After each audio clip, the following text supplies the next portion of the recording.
está envolvido no retiro de casais. Então ele me passou essa missão de estar aqui trazendo aquilo a qual Deus colocou no meu coração. Terei o privilégio de, nessa vez, no retiro de casais, participar, aprender. Fiz esse investimento na minha família, então será um tempo de aprendizado, de crescimento.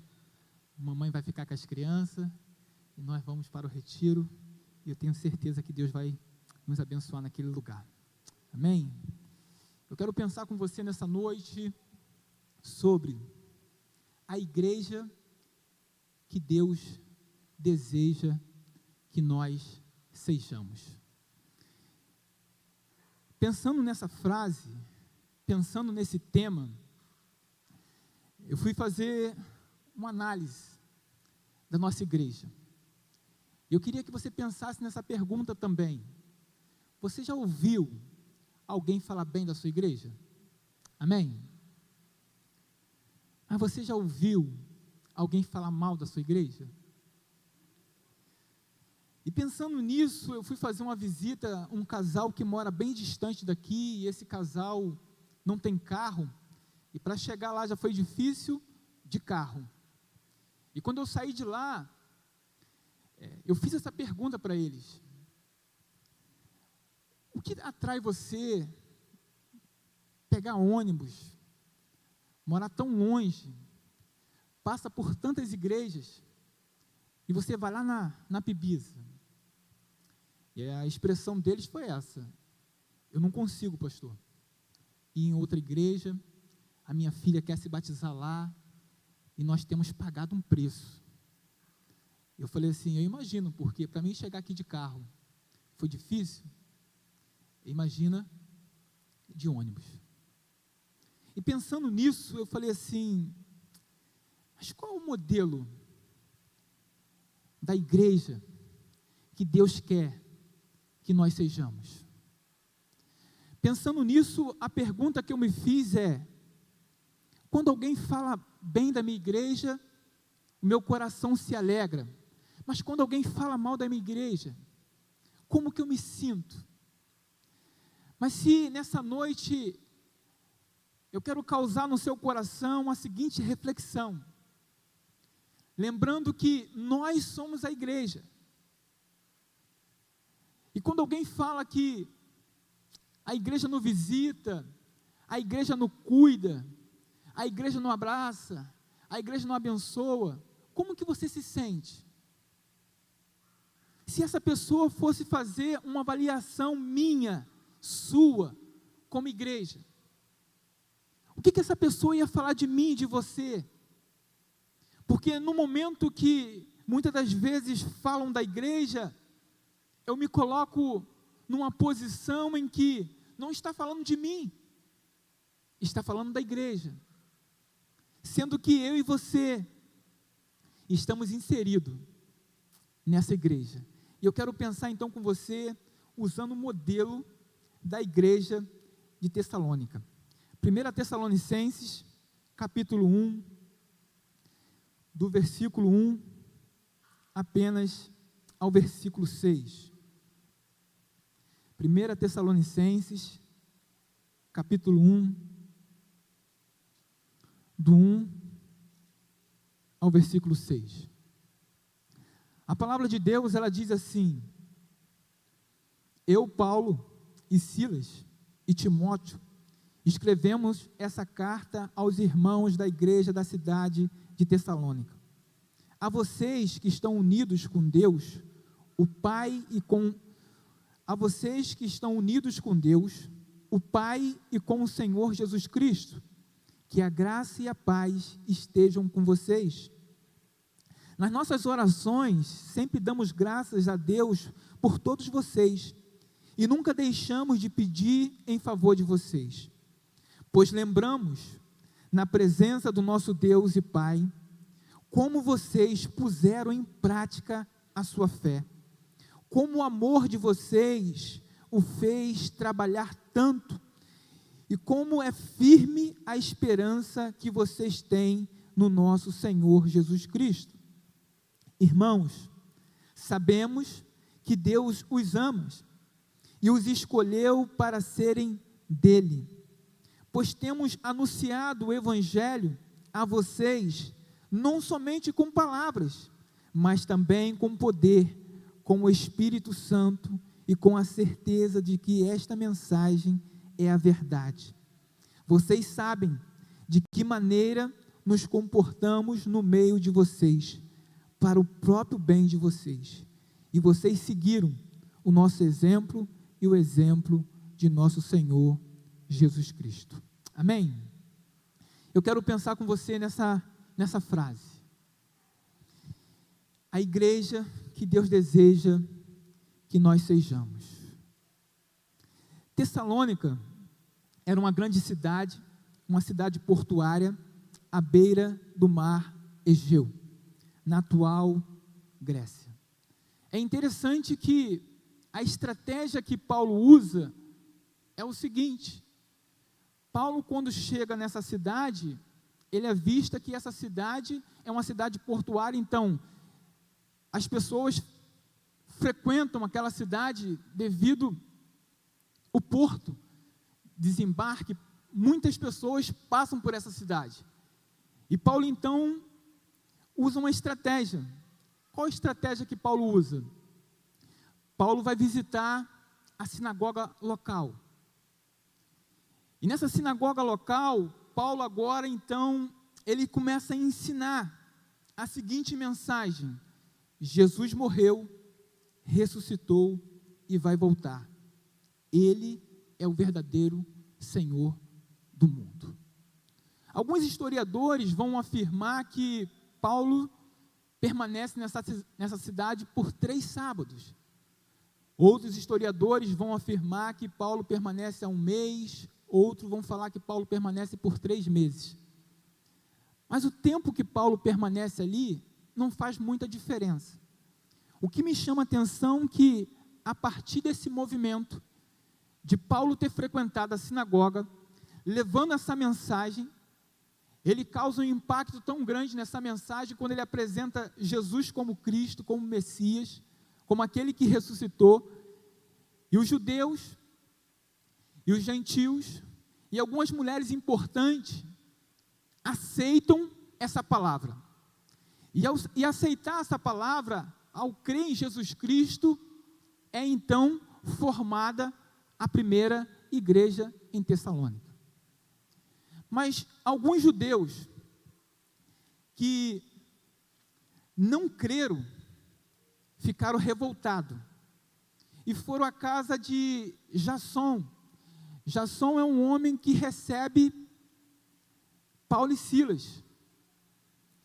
E alguns cristãos, então, estão nessa casa, e agora, esses judeus revoltados por esse movimento, de que a sinagoga agora está vazia, o número de seguidores de Jesus Cristo estava cada vez mais aumentando, e eles então pegam esse homem chamado Jasson, que hospedou Paulo e Silas, e agora eles levam diante das autoridades. E essas autoridades,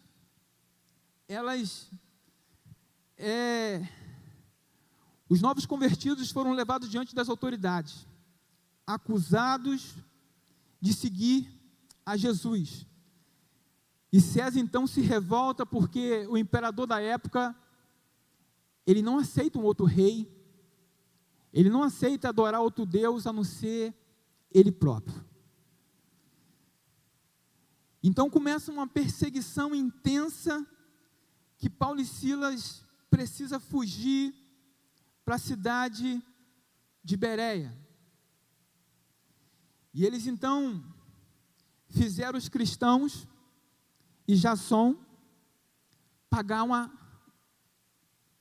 quantia, e oprimiram esses homens e essas mulheres, e disseram o seguinte: a partir de hoje, que essa atitude, ela não se repita, porque senão vai vir danos maiores sobre a vida de vocês.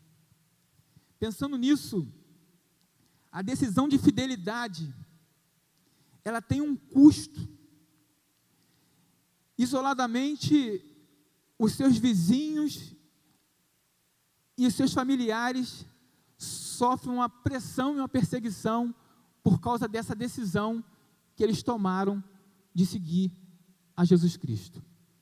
A nossa geração, o que ela não quer é pagar pela sua decisão em seguir a Jesus. E toda decisão que eu tenho de fidelidade, de compromisso com Cristo, eu preciso estar disposto a pagar um preço. E naquela época, no início do evangelho nessa igreja, não foi diferente.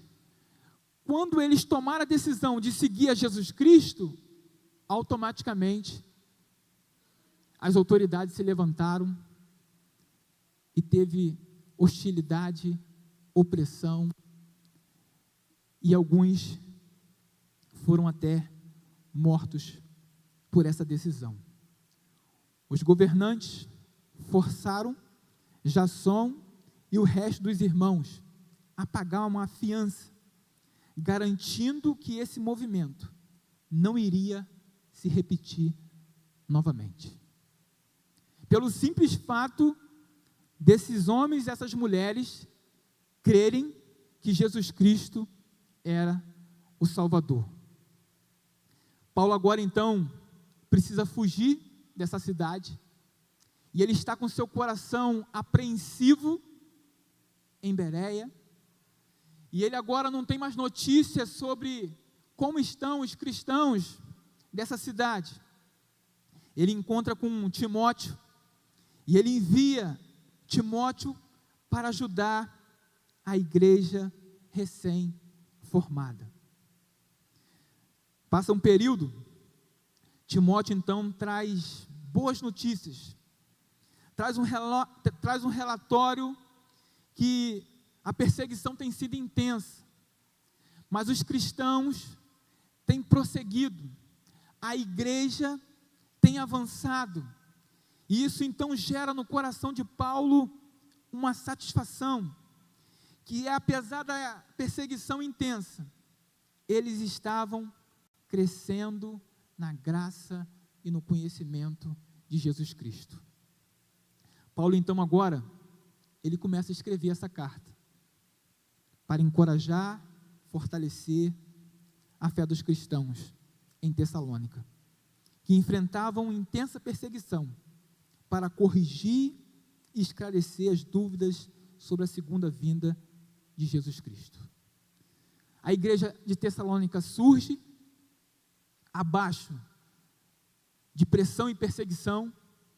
Paulo não pode caminhar senão o imperador César ia mandar prender, matar ele, ele foge, e agora ele envia Timóteo, e Timóteo então traz esse relatório. O coração de Paulo se alegra por ouvir essa notícia. Esse é o cenário dessa igreja. Então eu quero trazer algumas aplicações sobre a igreja de Tessalônica, sobre esse modelo, fazendo a seguinte pergunta: a igreja que Deus deseja que nós sejamos. Primeiro, a igreja que Deus deseja que nós sejamos é uma igreja que tenha fé. Como está a sua fé, meu irmão? Como está a sua fé, minha irmã? Verso 3, acompanha comigo. Pois lembramos, na presença do nosso Deus e Pai, como vocês puseram em prática a sua fé. Você imagina você levantar sua mão, você ter aquele encontro com Cristo, a partir desse encontro, as pessoas começam a ir à sua casa, as pessoas começam a te observar, se você não está servindo mais a César, essa cidade é conhecida pelos seus ídolos, as pessoas eram totalmente devotas a César, o imperador. César não aceitava nenhuma outra adoração a não ser a Ele mesmo. Essa cidade é conhecida pelos seus inúmeros deuses pagãos. E agora, as pessoas dessa igreja tomam a decisão de seguir a Jesus Cristo. E a partir daí, começa a pressão, começa a perseguição. Olhando para esse modelo de igreja, em relação a ter fé, talvez, se eu te desse a oportunidade, você ia falar assim: eu me encaixo nesse modelo, porque eu tenho fé. Amém. Mas ter fé quando tudo vai bem, é muito fácil. Ter fé quando não somos provados, é muito fácil. Ter fé depois de cantarmos aqui algumas músicas de adorações, ter fé dentro da igreja, dentro das quatro paredes, é muito fácil. Mas o difícil é ter fé quando estamos sendo provados. Exercer minha fé é um chamado central na vida cristã, uma jornada de confiança e obediência à palavra de Deus. Ter fé é muito mais do que eu expressar uma palavra: eu tenho fé. Ter fé é muito mais do que eu expressar: eu me enquadro nesse modelo de igreja que Deus quer que nós sejamos. Hebreus capítulo 11, versículo 1 vai dizer: a fé é a certeza de que vamos receber as coisas que esperamos, e a prova de que existem coisas que não podemos ver. A palavra de Deus também vai dizer que sem fé é impossível agradar a Deus.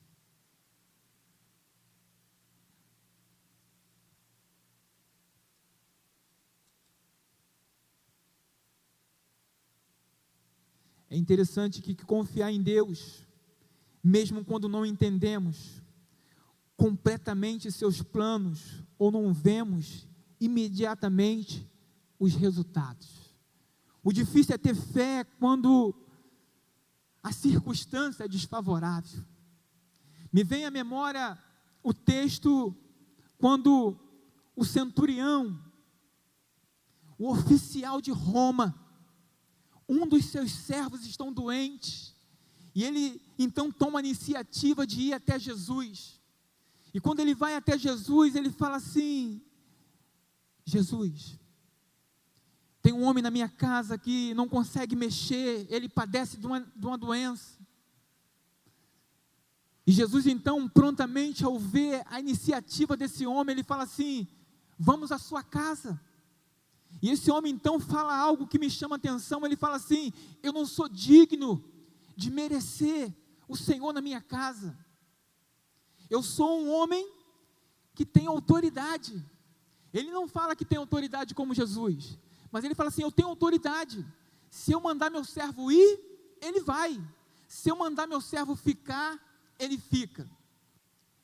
Eu tenho certeza, Jesus, se o Senhor liberar uma palavra, se o Senhor liberar uma palavra para o meu servo, lá na minha casa, ele vai ser curado. Você tem essa fé, meu irmão? Você continua com essa convicção? Você continua com essa confiança? Mediante aquilo que você está vivendo, você está exercendo a sua fé? Esse homem chega diante de Jesus e fala assim: eu creio que uma palavra que o Senhor liberar, o meu servo lá em casa é curado. O texto, ele me chama a atenção que Jesus, ele expressa assim: eu não consegui encontrar fé como esse homem em Israel. O texto que me vem à mente é quando os discípulos estão atravessando para o outro lado. E quando os discípulos estão atravessando para o outro lado, de repente vem uma tempestade, vem ondas fortes sobre o barco e os discípulos ficam desesperados.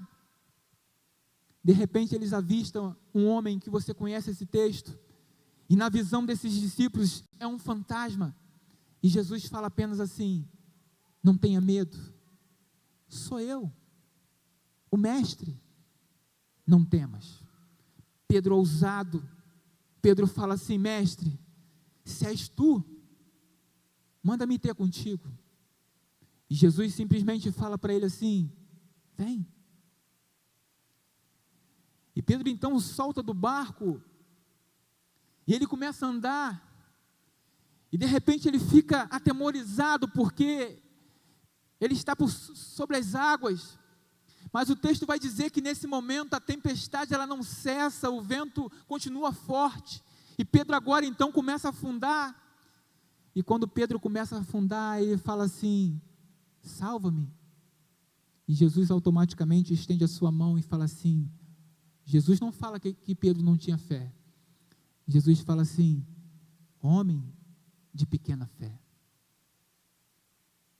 É possível que em meio aos nossos desafios, é possível que em meio às nossas provações, é possível que em meio a um diagnóstico, é possível que em meio à nossa caminhada, a nossa fé venha fraquejar, mas Jesus, Ele sabe da sua estrutura, Ele conhece, e Ele está ali pronto, mesmo se você não tiver fé o suficiente, Ele vai estender a mão para você e vai falar assim: vem, esse é o Cristo. Eu não sei como você chegou aqui hoje, como está a sua fé, se mediante aquilo que você está enfrentando, se isso está te entristecendo, te afetando a ponto de você querer parar a sua caminhada. Mas quando eu olho para a igreja de Tessalônica, eles exerceram fé, a igreja exerceu uma fé em Cristo, mesmo em meio à perseguição. A igreja exerceu uma fé em Cristo, mesmo sendo pressionada. E eu e você? Como está a nossa fé? A sua fé está abalada? A sua fé está fraca? Eu convido você a abrir a sua Bíblia, Atos capítulo 7, versículo 55, olha que texto.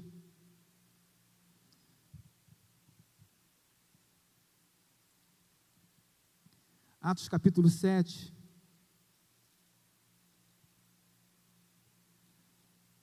versículo 55.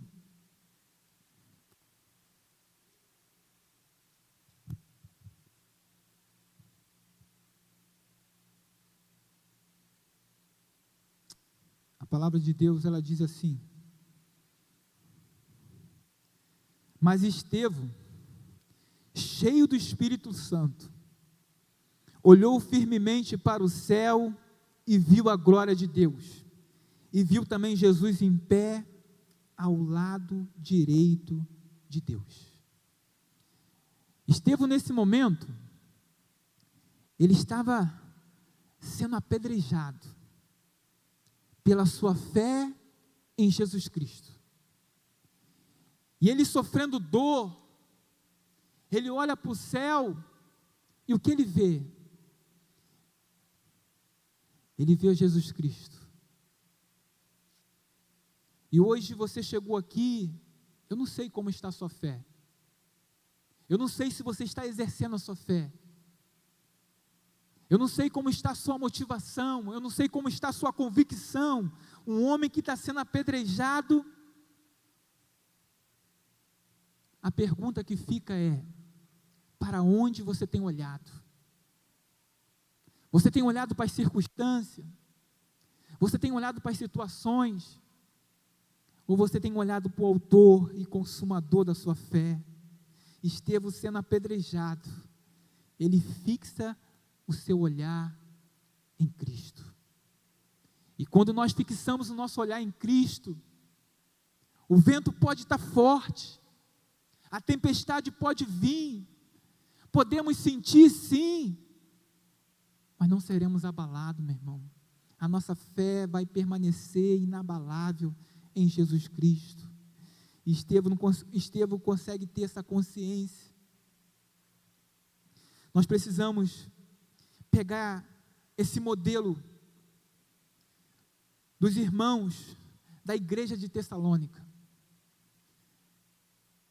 que está sujeito a morrer por Jesus Cristo, mas eles permanecem com a sua fé inabalável em Jesus Cristo. Eu não sei como você chegou, mas o que eu te aconselho nessa noite é: não pare de olhar para Jesus Cristo, o autor e consumador da sua fé. O salmista, ele vai dizer: eleva os olhos para o monte, de onde virá o socorro? O nosso socorro vem do Senhor, que fez o céu e a terra. Nós não podemos perder essa visão, precisamos exercitar nossa fé em Jesus Cristo, em meio às nossas adversidades, em meio às nossas lutas. A igreja que Deus deseja que nós sejamos, segundo, que tem amor. Uma igreja sem amor não é uma igreja. Versículo 3, acompanha comigo. O texto vai dizer assim: pois lembramos, na presença do nosso Pai, como vocês puseram em prática a sua fé, como o amor de vocês fez trabalhar tanto. Essa igreja, ela passou a ser conhecida pelo amor e pelo trabalho. Essa igreja, ela avançou porque ela abriu mão dos seus próprios interesses para servir a Deus com amor e com alegria. Em essência, a abnegação do amor é a manifestação de um coração generoso e devotado que escolhe o próximo em vez de si mesmo. Eu não posso jamais falar que eu amo se quando eu preciso tomar uma ação em relação ao meu próximo, eu penso em mim primeiro. Aquela frase que diz: farinha pouca,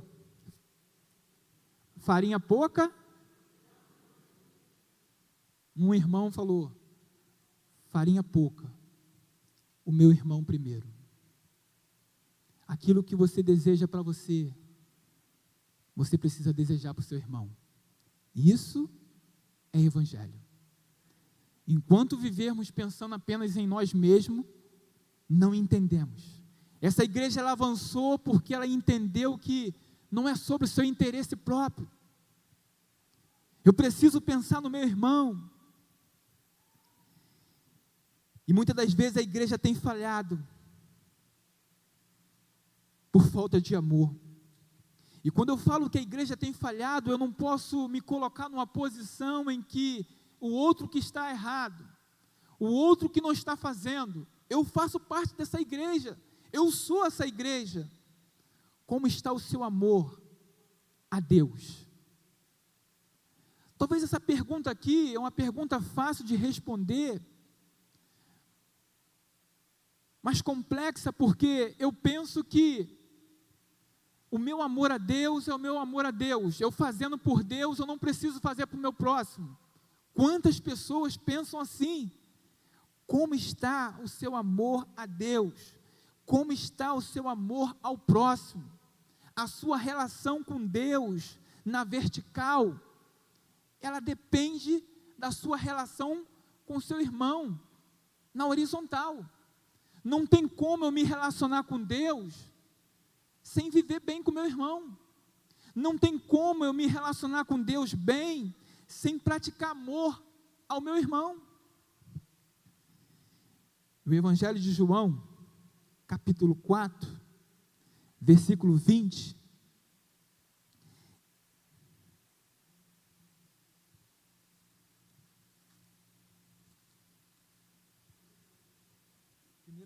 Primeiro João 4,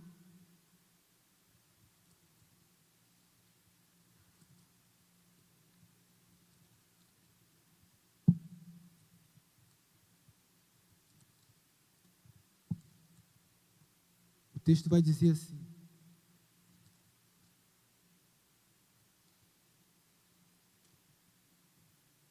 se alguém diz, eu amo a Deus, mas odeio o seu irmão, é mentiroso.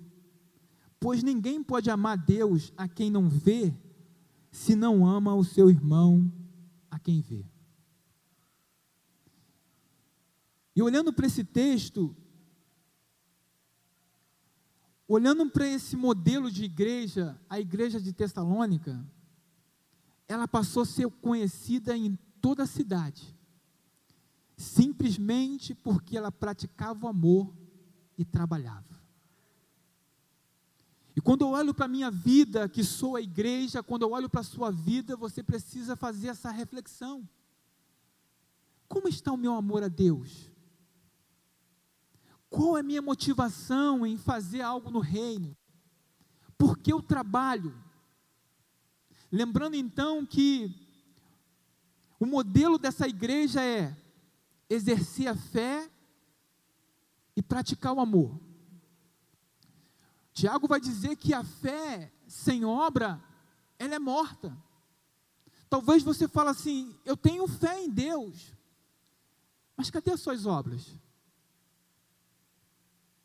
Você vai mostrar obras a Deus através da prática do amor. E mostrar obra para Deus não é apenas cantar, não é apenas pregar, não é apenas servir ceia, não é apenas fazer alguma coisa na igreja, dentro das quatro paredes. Vai muito mais além do que isso.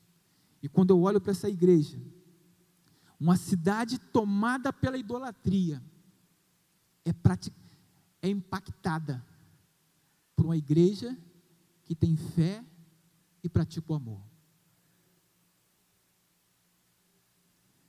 E hoje, como temos impactado a nossa cidade, a nossa casa, o nosso trabalho, o nosso lazer, o lugar a qual nós frequentamos? Que impacto? Se essa pessoa olhar para você e fazer uma avaliação crítica, porque para criticar, meu irmão, é muito fácil. Para falar mal da Pibisa, as pessoas estão aí falando. Mas que Deus tenha misericórdia. Que Deus guarde essas pessoas. O nosso papel não é esse. Mas eu preciso fazer essa reflexão, causar algum impacto no seu coração. Se alguém fosse falar de mim, como igreja, eu pratico o amor? Eu vivo o amor? Ou eu apenas canto o amor?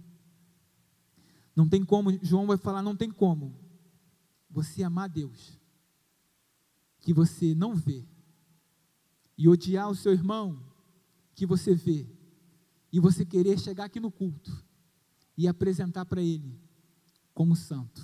Não, meu irmão, eu preciso rever as minhas atitudes, e eu preciso fazer uma reflexão, uma avaliação pessoal, individual, para Deus receber o meu culto. Eu preciso amar o meu irmão, eu preciso ser como a igreja de Tessalônica, eu preciso praticar o amor. As pessoas precisam me ver como alguém que ama. Hernandes Dias Lopes vai falar assim, ó, nós somos aquilo que falamos, mas nós não somos aquilo que falamos, mas aquilo que fazemos. Repito, nós não somos aquilo que falamos, mas aquilo que fazemos. O que eu faço ecoa muito mais do que aquilo que eu falo. Qualquer canal de televisão, acessa a internet, fala-se muito de Deus, mas poucos vivem o amor. O texto vai dizer, Mateus capítulo 24, versículo 13 e 14, vai dizer, por se multiplicar a iniquidade, o amor de muitos tem se esfriado, mas aquele que permanecer até o fim, esse será salvo. O amor, é a marca de um discípulo, de um cristão. E o evangelho, então, ele se espalha na cidade de Tessalônica, por causa da atitude que aqueles irmãos tinham, praticar o amor. João capítulo 13, versículo 34 e 35,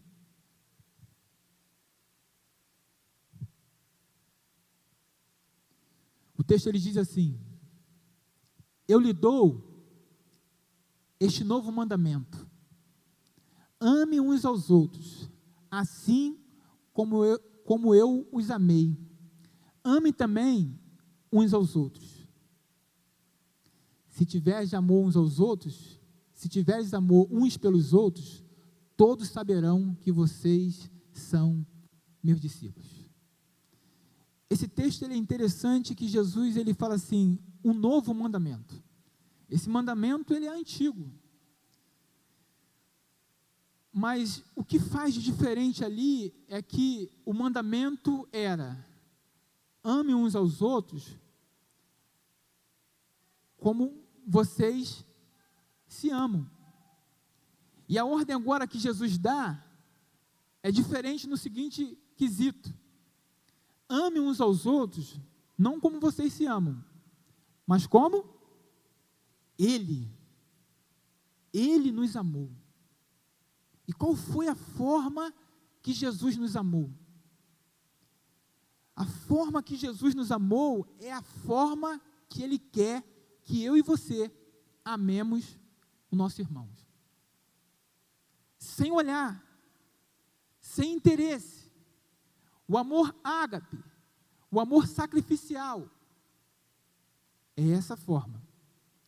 E aí ele vai falar assim, ó, fazendo isso, você praticando esse tipo de atitude, a marca de uma igreja é o amor. A marca de um discípulo é o amor. Só vão conhecer o meu nome dessa maneira, quando vocês viverem esse amor. Então eu penso no seguinte: a igreja que Deus quer que nós sejamos, ela precisa ter fé, mas ela precisa ter amor. E o amor ágape. A igreja que Deus quer que nós sejamos, ela precisa ter esperança. Eu encerro a minha palavra nesse último ponto, versículo 3, o final diz assim: pois lembramos na presença do nosso Deus e Pai, como vocês puseram em prática a sua fé, como o amor de vocês o fez trabalhar tanto, e como é firme a esperança que vocês têm no nosso Senhor Jesus Cristo. No original, ter esperança é expectativa, alegre e confiante. Como eu tenho uma expectativa alegre e confiante, se fora da igreja, se a qualquer momento eu cultuando a Deus, alguém pode entrar ali, vem fulano, vem Alexandre, vem para ser preso, vem para ser morto. Como que eu posso ter essa expectativa alegre e confiante? A esperança cristã se baseia na confiança de que Deus é fiel para cumprir suas promessas da salvação eterna. A minha esperança em Cristo, ela não se limita apenas em resolver minhas questões, mas a minha esperança em Cristo, ela está voltada para a eternidade. A minha esperança em Cristo, ela está voltada para que um dia eu irei morar com Ele na glória. Isso precisa causar no seu coração, meu irmão, alegria. Isso precisa causar no seu coração expectativa. O choro, o pranto, a dor, ela vai cessar.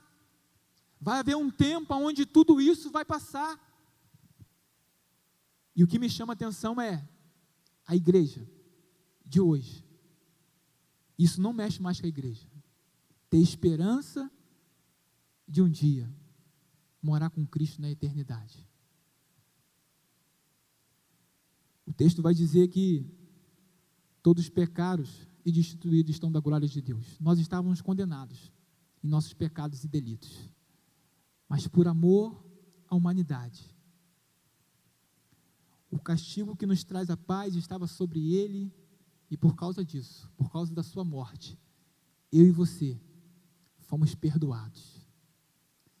E por sermos perdoados, agora nós temos um lugar reservado para mim e para você. Nós temos um lugar reservado, o texto vai dizer, na casa do meu pai há muitas moradas. Tem um lugar para você, meu irmão. A luta tem sido grande, os desafios são muitos, permanece fiel, porque é possível. Os cristãos são encorajados a ter esperança mesmo em meio às dificuldades, pois essa esperança em Deus traz alegria e paz aos corações. Eu consigo ver Estevão sendo apedrejado, vivendo isso aqui. Eu sei para onde eu vou. Eu sei que a minha vida aqui na terra eu consegui cumprir. E agora então eu estarei com Cristo eternamente.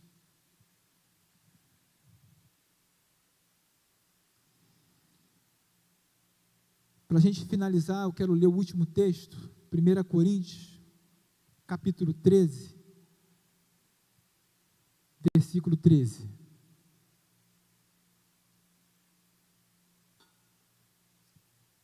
O texto diz assim: portanto, agora, existem essas três coisas: a fé, a esperança e o amor. Porém, a maior delas é o amor. A igreja que Deus deseja que nós sejamos é essa: ter fé, ter amor e ter esperança.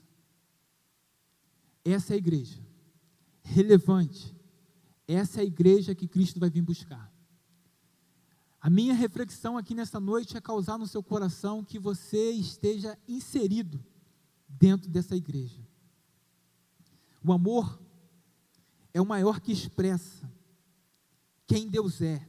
Deus é amor. Essa esperança precisa gerar em mim e em você um alerta que Cristo vai voltar para buscar a sua igreja. E a pergunta é: como está a sua igreja? Como está a sua fé nele?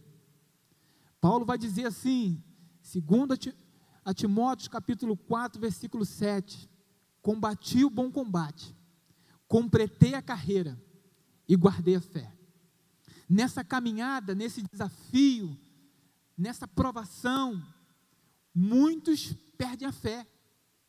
E naquele grande dia, quando a trombeta soar, por você ter perdido a fé em Cristo, por você não ter praticado o amor, por você ter perdido a esperança, você pode ficar de fora, meu irmão.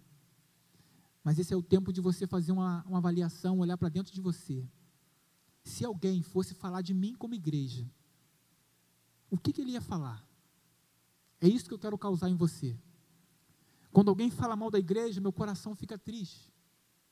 Mas quando alguém fala de você, como você se sente? Você e eu somos a igreja. E eu então encerro a minha fala com essa frase: a igreja que vai impactar o mundo não é a que você está indo, é a que você está sendo. Repito, a igreja que vai impactar o mundo não é a que você está indo, é a que você está sendo. Qual igreja você está sendo? Qual igreja você está sendo? Você está sendo uma igreja que traz um impacto na sua família? Você está sendo uma igreja que traz um impacto à sua sociedade? A igreja de Tessalônica ela causou um impacto numa cidade pagã, voltada à idolatria. E eu e você, qual igreja estamos sendo? Você pode fechar os seus olhos? Eu quero orar pela sua vida, que nós possamos ser essa igreja que tem fé, que meia circunstância, a fé não é abalada, essa igreja que pratica o amor, e essa igreja que tem esperança, que o Cristo ressurreto vai voltar. Obrigado, Senhor. Nós queremos ser essa igreja. Pai, no nome de Jesus, nos ajude, Senhor. Nos ajude a causar um impacto. Nos ajude não apenas viver um evangelho dentro das quatro paredes. Não, Deus, de maneira nenhuma. Não foi para isso que o Senhor nos chamou. Entendemos que a pressão é muita, as dificuldades são tantas, muitas são as provações, mas é possível mediante a sua graça. A tua graça nos fortalece. Pai, que no nome de Jesus, que possamos ser impulsionados a impactar nossa cidade. Pai, como a igreja de Tessalônica trouxe impacto, trouxe transformação, trouxe esperança àquele povo, que assim sejamos, ó Deus, que assim sejamos. Produza isso em nós, causa esse impacto em nós, que o amor de nosso Deus eterno Pai, a graça redentora de nosso Senhor e Salvador Jesus Cristo, as doces consolações do Espírito Santo de Deus, esteja com todo o povo de Deus espalhado na face da terra, e de uma forma especial, sobre a primeira Igreja Batista em Santo Aleixo, desde agora e para sempre. Amém e amém. Você pode aplaudir a glória do Senhor? Deus abençoe a sua vida, dê um abraço no seu irmão, que sejamos essa igreja abençoada.